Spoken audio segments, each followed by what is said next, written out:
નમસ્કાર. આપનું સ્વાગત છે આજના ખાસ વિચાર મંથનમાં. ભારત, આપણો દેશ, વિશ્વની સૌથી મોટી લોકશાહી તરીકે ઓળખાય છે. હા, ખરેખર. અને આટલા મોટા વિવિધતાથી ભરેલા દેશને ચલાવવા માટે એક માર્ગદર્શિકા તો જોઈએ જ. બરાબર. અને એ માર્ગદર્શિકા છે આપણું બંધારણ. અને એ પણ જાણવા જેવું છે કે આપણું બંધારણ દુનિયાનું સૌથી મોટું લેખિત બંધારણ છે. એ વાત સાચી છે. આજે આપણે આ બંધારણના એક ખૂબ જ એમ કહી શકાય કે મૂળભૂત અને શક્તિશાળી વિચાર પર ધ્યાન કેન્દ્રિત કરવાના છીએ. અને એ છે સમાનતા. હા, સમાનતા. આપણી ચર્ચાનો આધાર છે ધોરણ 7ના સામાજિક વિજ્ઞાન પાઠ્યપુસ્તકનો એક અંશ, જેનું શીર્ષક છે 15 લોકશાહીમાં સમાનતા. એટલે કે આપણા યુવાન શ્રોતાઓ માટે પણ આ ચર્ચા રસપ્રદ રહેશે. ચોક્કસ. તો ચાલો આ ઊંડાણપૂર્વકની ચર્ચામાં જોડાઈએ અને સમજીએ કે આપણા બંધારણમાં સમાનતાનો વિચાર આટલો કેન્દ્ર સ્થાને કેમ છે. અને એના કયા પાસા આપણા સૌના જીવનને અસર કરે છે એ પણ જોઈશું. બરાબર. જુઓ, બંધારણની જરૂરિયાત ખાસ કરીને ભારત જેવા દેશ માટે ખરેખર ખૂબ જ મહત્વની છે. અહીં કેટલી બધી વિવિધતા છે. ભાષા, પહેરવેશ, ધર્મ, રીતિરિવાજો, આર્થિક સ્થિતિ. હા, ગણાય નહીં એટલી બધી ભિન્નતા. બરાબર. આ બધાની વચ્ચે એક સુમેળભર્યું અને વ્યવસ્થિત શાસન ચાલે તે માટે નિયમો અને સિદ્ધાંતોની એક એમ કહીએ કે સર્વસ્વીકૃત વ્યવસ્થા હોવી જરૂરી છે. જે બંધારણ પૂરું પાડે છે. હા, અને આ બંધારણનું જો કોઈ પ્રાણ હોય તો તે સમાનતાનો સિદ્ધાંત છે. એટલે કે કાયદાની દૃષ્ટિએ સૌ નાગરિકો સરખા. અને દરેકને વિકાસની સમાન તક મળે. બિલકુલ, આ જ મૂળભૂત વાત છે. એટલે સ્ત્રોતમાં જે કહ્યું છે સૌ સમાન, સૌને સન્માન, એ ખાલી એક સૂત્ર નથી, પણ એક આખો જીવન દૃષ્ટિકોણ છે. ખરું ને? ચોક્કસ. એ એક મૂલ્ય છે જેના પર આપણી લોકશાહી ટકેલી છે. અને સરકાર પણ આ જ સિદ્ધાંતના આધારે બંધારણ મુજબ કામ કરવા માટે બંધાયેલી છે, એમ કહી શકાય. હા, બંધાયેલી છે. આનો સીધો અર્થ એ થાય કે દરેક નાગરિકને સમાન અધિકારો મળે. કાયદા સામે બધાને એક સરખા ગણવામાં આવે. અને કાયદાનું રક્ષણ પણ ભેદભાવ વગર સૌને મળે. હા, આજ તો લોકશાહીનો પાયો મજબૂત બનાવે છે. અને બંધારણે આ સમાનતાના વિચારને નક્કર સ્વરૂપ આપવા માટે કેટલાક ચોક્કસ પ્રકારોની ખાતરી આપી છે. આપણા સ્ત્રોતમાં તેની સ્પષ્ટ યાદી છે. હા, એ યાદી પર નજર કરવી જરૂરી છે. કયા કયા પ્રકારો છે? જો, પહેલો છે ભિન્ન ભિન્ન ધર્મની વ્યક્તિઓમાં સમાનતા. એટલે ધર્મના આધારે કોઈ ભેદભાવ નહીં. બરાબર. હા. બીજું, વ્યક્તિગત વિકાસમાં સમાનતા. દરેકને પોતાની ક્ષમતા મુજબ આગળ વધવાની તક મળવી જોઈએ. પછી? ત્રીજું, ભાષા કે બોલીના આધારે સમાનતા. કોઈની ભાષા ઊંચી કે નીચી નહીં. ચોથું છે લિંગ આધારિત સમાનતા. સ્ત્રી, પુરુષ કે અન્ય લિંગના આધારે કોઈ ભેદભાવ ન કરી શકાય. આ ખૂબ મહત્વનું છે. પછી પાંચમું, શિક્ષણ મેળવવામાં સમાનતા. દરેક બાળકને ભણવાનો હક છે. અને છેલ્લું? અને છઠ્ઠું, વિચારોની અભિવ્યક્તિમાં સમાનતા. એટલે કે પોતાના વિચારો રજૂ કરવાની સ્વતંત્રતા. વાહ, આ બધી જ બાબતો કાયદાકીય રીતે સુરક્ષિત છે એમ ને? હા, બિલકુલ. અને આ બધા મળીને સમાનતાનો જે વિશાળ ખ્યાલ છે તેના અભિન્ન અંગ છે. પેલી સમાન તકની વાત આપે કરી એ ઘણીવાર થોડી અસ્પષ્ટ લાગે છે, પણ સ્ત્રોતમાં એનું ઉદાહરણ બહુ સરસ આપ્યું છે. હા, પેલી હરીફાઈવાળું ઉદાહરણ ખરું ને? હા, એ જ. વિચારો કે કોઈ એક જગ્યાએ પહોંચવાની સ્પર્ધા છે. હવે એકને સાયકલ આપે, બીજાને મોટરસાયકલ. અને ત્રીજાને કે ભાઈ તારે તો દોડવાનું છે. હા, તો શું આને સમાન તક કહેવાય? મને તો નથી લાગતું. ના જ કહેવાય. બરાબર સમજ્યા તમે. આ સમાનતા નથી. તો સાચી સમાનતા ક્યારે કહેવાય? સાચી સમાનતા ત્યારે જ સ્થપાય જ્યારે ત્રણેયને કાં તો સાયકલ મળે, કાં તો ત્રણેયને મોટરસાયકલ, અથવા ત્રણે દોડે. એટલે કે સાધનો કે અવસર સરખા હોવા જોઈએ. બરાબર. ત્યારે જ સ્પર્ધા ન્યાયી ગણાય અને કહી શકાય કે સૌને સમાન અવસર મળો.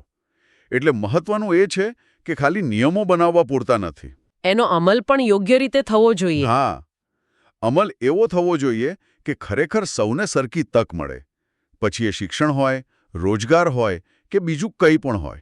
અને આ સમાનતાનો અધિકાર ફક્ત કાયદાના પુસ્તકોમાં નથી રહેતો. એની અસર આપણા જીવન પર બહુ ઊંડી છે.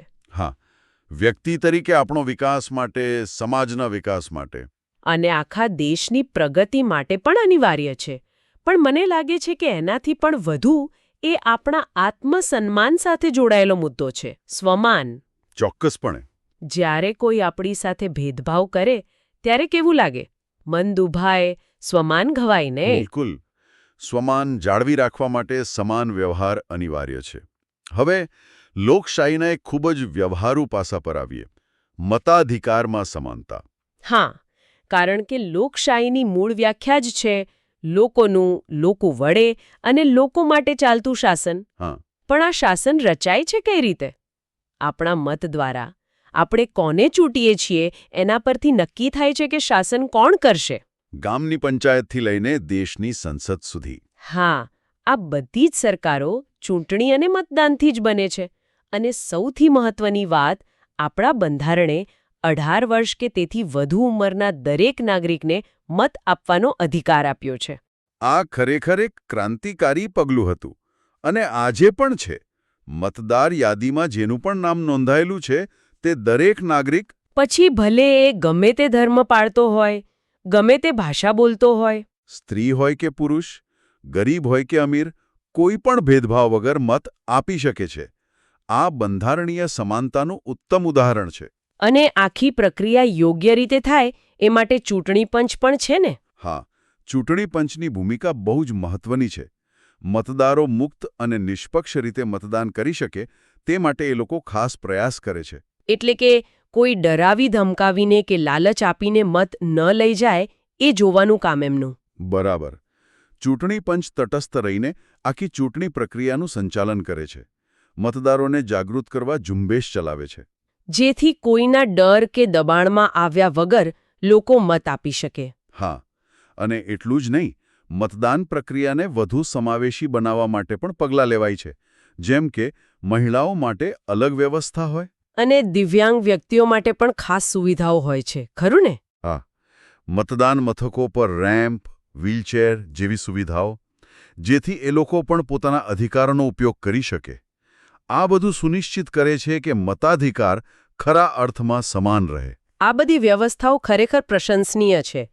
પણ તેમ છતાં આપણે સ્વીકારવું પડે કે વાસ્તવિક જીવનમાં સમાનતાના આદર્શ સામે કેટલાક મોટા પડકારો છે. હા, એ વાસ્તવિકતા છે. સ્ત્રોત પણ આ તરફ ધ્યાન દોરે છે. અને તેમાંનો એક મુખ્ય પડકાર છે બાળમજૂરી. બંધારણ શિક્ષણનો અધિકાર આપે છે, તો પછી આ બાળમજૂરી કેમ? બિલકુલ સાચો સવાલ. બાળમજૂરી એ શિક્ષણ મેળવવાના મૂળભૂત અધિકારનું સ્પષ્ટ ઉલ્લંઘન છે. કાયદા મુજબ 6 થી 14 વર્ષના દરેક બાળકને મફત અને ફરજિયાત શિક્ષણનો અધિકાર છે. દરેક બાળકને સમાન રીતે. હા, જેથી કોઈ પણ બાળક શિક્ષણથી વંચિત ન રહે. પણ આપણે જોઈએ છીએ કે ઘણા બાળકો આ ઉંમરે શાળામાં હોવાને બદલે મજૂરી કરતા હોય છે. કારખાનામાં, ખેતરમાં, ચાની કીટલી પર. હા, અને અમુક સમાજોમાં દીકરીઓને ભણાવવામાં પણ ઓછો ઉત્સાહ દેખાય છે. અને આપણે યાદ રાખવું જોઈએ કે 14 વર્ષથી નાના બાળક પાસે મજૂરી કરાવવી એ કાયદાકીય ગુનો છે. ચોક્કસ.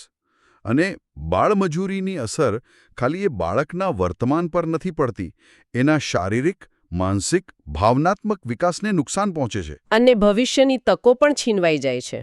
હા, એ એક એવું વિષચક્ર છે જે પેઢીઓ સુધી ગરીબી અને અસમાનતા ટકાવી રાખે છે. આ માત્ર કાયદાનો ભંગ નથી, આ તો ભવિષ્ય સાથે છેડા કરવા બરાબર છે. આ તો થઈ બાળમજૂરીની વાત. બીજો એક પડકાર જે સ્ત્રોતમાં દર્શાવ્યો છે તે છે શ્રમ અને મહેનતાણું. અહીં કયા પ્રકારના ભેદભાવ જોવા મળે છે? આ પણ એક બહુ મોટો મુદ્દો છે. ઘણીવાર એવું બને છે કે એક સરખું જ કામ કરવા છતાં પુરુષોની સરખામણીમાં મહિલાઓને ઓછી મજૂરી મળે. ઓછો પગાર? આ તો સીધો અન્યાય થયો. સ્પષ્ટપણે લિંગ આધારિત અસમાનતા અને અન્યાય છે. બંધારણ કહે છે સમાન કામ માટે સમાન વેતન, પણ વ્યવહારમાં ઘણીવાર એવું નથી થતું. અને ક્યારેક તો સસ્તો શ્રમ મેળવવા બાળકોને કામે રાખાય છે. હા, અને દિવ્યાંગ વ્યક્તિઓ સાથે પણ આવું બનતું હોય છે. એમની શારીરિક મર્યાદાનો ગેરલાભ ઉઠાવીને ઓછું મહેનતાણું આપી શોષણ કરાય છે. આ બધા શોષણના જ પ્રકારો છે. હા, જે સમાનતાના સિદ્ધાંતને નબળો પાડે છે. જો કે સરકારે દિવ્યાંગ વ્યક્તિઓના અધિકારોના રક્ષણ માટે અને એમને પગભર બનાવવા માટે કાયદા બનાવ્યા છે, યોજનાઓ અમલમાં મૂકી છે. જેમ કે તાલીમ, લોન વડે. હા, પણ કાયદા અને યોજનાઓ પૂરતા નથી. સમાજ તરીકે આપણી પણ જવાબદારી છે. આપણે સંવેદનશીલ બનવું પડે, સહકાર આપવો પડે. અને એ વાત ગાંઠ બાંધી લેવી પડે કે લિંગ, ઉંમર કે શારીરિક ક્ષમતાના આધારે મહેનતાણામાં ભેદભાવ કરવો એ અન્યાય છે. સદંતર અન્યાય છે. એટલે આપણે ફરી પાછા મૂળ વાત પર આવીએ, લોકશાહીમાં સમાનતાનું મહત્વ. આ અધિકાર સૌ માટે છે અને સૌ દ્વારા તેનું પાલન થવું જોઈએ. જેમ આપણે આપણું સન્માની છીએ તેમ બીજાનું પણ કરવું રહ્યું. બરાબર. બંધારણે આ સમાનતાને સ્વીકારી છે, કાયદાનું રક્ષણ આપ્યું છે. સ્ત્રોતમાં એક બહુ વિચારવા જેવી વાત કહી છે. પેલી દયાભાવવાળી. હા, કે જ્યારે આપણને કોઈ વ્યક્તિ પ્રત્યે દયાનો ભાવ આવે ત્યારે કદાચ એવું બને કે તે વ્યક્તિને તેના સમાન અધિકારો નથી મળી રહ્યા. આ ખૂબ જ ગહન વાત છે. સમાનતા એ અધિકાર છે, દયા કે મહેરબાની નથી. જ્યારે આપણે કોઈને સમાન ગણીએ ત્યારે આપણે એને એનો હક આપીએ છીએ, દયા નથી કરતા. સાચી વાત. અને આ સમજ કેળવવા માટે આપણે આપણી જાતને પૂછવું રહ્યું કે આવી પરિસ્થિતિઓમાં આપણે પોતે શું કરી શકીએ. ઘણીવાર એમ થાય કે હું એકલો શું કરીશ. હા, નિષ્ક્રિય થઈ જવાય. પણ એવું નથી. નાની શરૂઆત પણ મોટો ફરક લાવી શકે છે. જેમ કે આપણે આપણું ઘર સ્વચ્છ રાખીએ તો જ બીજાને કહી શકીએ. એમ જ સમાનતાનું આચરણ આપણે શરૂ કરવું પડે. સ્ત્રોતમાં આ જ સંદર્ભે વિચારવા માટે કેટલીક પરિસ્થિતિઓ પણ મૂકી છે. આપણે સૌ એના પર વિચારી શકીએ. હા, જેમ કે પહેલું, જો ખબર પડે કે કોઈ મહિલાને ઓછા પૈસા મળે છે પુરુષ કરતાં સમાન કામ માટે, તો શું કરી શકાય? બીજું, જો કોઈનું આર્થિક શોષણ થતું જુઓ તો શું કરવું? ત્રીજું, રસ્તા પર કે ક્યાંય બાળમજૂર દેખાય તો શું? અને ચોથું, બસમાં દિવ્યાંગ માટેની સીટ પર કોઈ બીજું બેઠું હોય તો શું આપણે કંઈ કરી શકીએ? આ પ્રશ્નો આપણને વ્યક્તિગત જવાબદારીનું ભાન કરાવે છે. ચૂપ રહેવાને બદલે જાગૃત નાગરિક તરીકે કંઈક કરવું જોઈએ. ક્યારેક સત્તાધિકારીને જાણ કરીને, ક્યારેક અવાજ ઉઠાવીને, તો ક્યારેક ફક્ત આપણી પોતાની વર્તણૂક દ્વારા પણ સમાનતાના પક્ષમાં ઊભા રહી શકીએ. અસમાનતાનો એક બીજો ગંભીર પડકાર છે, જે સમાજની એકતા પર, સામાજિક સમરસતા પર સીધી અસર કરે છે. હા, સ્ત્રોતમાં પેલું ગામનું ઉદાહરણ છે એના માટે.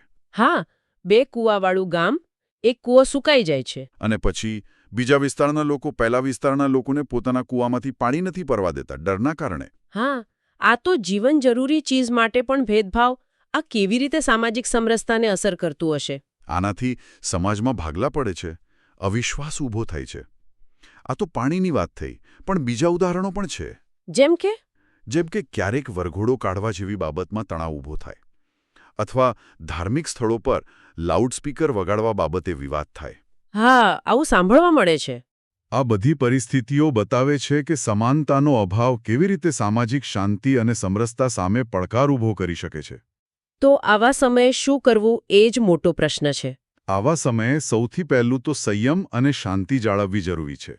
બીજું, આપણે સૌએ સમાનતાના બંધારણીય અધિકારને યાદ રાખીને વર્તન કરવું જોઈએ. કોઈના અધિકારનું હનન ન થાય અને સૌ સાથે મળીને ઉકેલ લાવે. હા, સરકાર પણ પ્રયત્ન કરે છે, પણ નાગરિક તરીકે આપણી ભાગીદારી વગર તે શક્ય નથી. યાદ રાખીએ, બંધારણે આપેલો સમાનતાનો અધિકાર આપણી જવાબદારી પણ છે. તો આજની આ વિસ્તૃત ચર્ચા પરથી એટલું સ્પષ્ટ થાય છે કે સમાનતા એ ભારતીય લોકશાહી અને બંધારણનો આત્મા છે. આપણે જોયું કે એના ઘણા પાસા છે. કાયદા સમક્ષ સમાનતા, ભેદભાવનો નિષેધ, મતાધિકાર, સમાન તક. બરાબર. પણ આપણે એ પણ જોયું કે આ આદર્શને વાસ્તવિકતામાં ઉતારવામાં હજુ પડકારો છે. બાળમજૂરી, અસમાન વેતન, સામાજિક ભેદભાવ. હા, આ ગંભીર પડકારો હજુ મોજૂદ છે. અને આ પડકારોનો સામનો કરવા માટે સતત જાગૃતિ અને સામૂહિક પ્રયત્નો અનિવાર્ય છે. અને આ પ્રયત્નોની શરૂઆત ક્યાંક ને ક્યાંક આપણા પોતાનાથી જ કરવી પડશે. બિલકુલ. અને એટલે જ આપણા સ્ત્રોતના અંતે જે કહેવાયું છે તે જ વિચાર સાથે આપણે આજના મંથનને વિરામ આપીએ. આપણે આપણા અધિકારનો ઉપયોગ કરી શકીએ એ માટે જાગૃત થવું જ પડશે. આ વાક્ય ખરેખર વિચારવા જેવું છે. હા, આ માત્ર વાંચવા માટે નથી, જીવનમાં ઉતારવા માટે છે. ચાલો, આપણે સૌ આપણી આસપાસ જોઈએ, વિચારીએ કે સમાનતાના સિદ્ધાંતોનું કેટલું પાલન થઈ રહ્યું છે. અને જ્યાં પણ અસમાનતા દેખાય ત્યાં તેને દૂર કરવા આપણો નાનો પણ મક્કમ પ્રયાસ કરીએ. એ જ સાચા અર્થમાં લોકશાહીને જીવંત રાખશે.